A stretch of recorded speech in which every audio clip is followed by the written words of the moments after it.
ಬೆಳ್ತಂಗಡಿಯ ಕೃಷಿ ಇಲಾಖೆ ಕಚೇರಿ ಬಳಿ ನಗರ ಪಂಚಾಯತ್ಗೆ ಸೇರಿದ ಒಳಚರಂಡಿಗೆ ಜಾನುವಾರು ಒಂದು ಬಿದ್ದು ಮೇಲಕ್ಕೆ ಬರಲಾಗದೆ ಒದ್ದಾಡಿದ ಘಟನೆ ನಡೆದಿದ್ದು, ನಂತರ ಬೆಳ್ತಂಗಡಿ ಅಗ್ನಿಶಾಮಕ ದಳದವರ ಸಹಕಾರದಿಂದ ದನವನ್ನ ಮೇಲಕ್ಕೆತ್ತಲಾಗಿದೆ. ಬೆಳ್ತಂಗಡಿ ನಗರದ ಒಳಚರಂಡಿ ಕೃಷಿ ಇಲಾಖೆ ಕಚೇರಿ ಬಳಿಯಿಂದ ಹಾದು ಹೋಗಿರುವ ಒಳಚರಂಡಿಯ ಮೇಲ್ಗಡೆ ಸುರಕ್ಷತಾ ಕ್ರಮ ವಹಿಸದ ಕಾರಣ ಒಳಚರಂಡಿ ತೆರೆದು ಅಪಾಯವನ್ನ ಆಹ್ವಾನಿಸುತ್ತಿತ್ತು.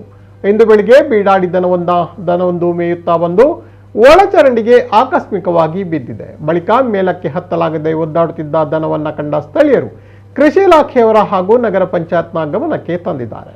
ಬೆಳ್ತಂಗಡಿ ಅಗ್ನಿಶಾಮಕ ದಳದವರಿಗೆ ಕೂಡ ಮಾಹಿತಿ ನೀಡಲಾಗಿದ್ದು, ಅವರು ಸ್ಥಳಕ್ಕೆ ಆಗಮಿಸಿ ಜೆಸಿಬಿ ಮೂಲಕ ಒಳಚರಂಡಿಯಲ್ಲಿ ಸಿಲುಕಿಕೊಂಡಿದ್ದ ದನವನ್ನ ಮೇಲಕ್ಕೆತ್ತಿದ್ದಾರೆ. ಇಲ್ಲಿ ಈಗಾಗಲೇ 3-4 ಇಂತಹ ಘಟನೆಗಳು ನಡೆದಿದ್ದು, ಕೃಷಿ ಇಲಾಖೆ ಅಧಿಕಾರಿಗಳು, ನಗರ ಪಂಚಾಯತ್ ಸದಸ್ಯ ಜಗದೀಶ್, ನಗರ ಪಂಚಾಯತ್ ಕರುಣಾಕರ್ ಮತ್ತಿತರರು ಈ ಸಂದರ್ಭ ಕಾರ್ಯಾಚರಣೆ ವೇಳೆ ಉಪಸ್ಥಿತರಿದ್ದು ಸಹಕರಿಸಿದರು. ಒಳಚರಂಡಿಗೆ ಮೇಲ್ಗಡೆ ಸ್ಲ್ಯಾಬ್ ಹಾಕಲು 15ನೇ ಹಣಕಾಸು ಯೋಜನೆಯಲ್ಲಿ ಅನುದಾನವನ್ನ ಇಡಲಾಗಿದ್ದು ಟೆಂಡರ್ ಹಂತದಲ್ಲಿದೆ. ಇದರ ಕಾಮಗಾರಿ ಶೀಘ್ರವಾಗಿ ನಡೆಯಲಿದೆ ಎಂದು ಜಗದೀಶ್ ತಿಳಿಸಿದ್ದಾರೆ.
ಪೂರ ಜನ ಇಂಚು ಸೇರ್ಲೆ ಕವರ್ ಮಾಡಿ ಇಂದ ಯುದ್ಧ ಮಾಡಿ ಬರ್ತದೆ.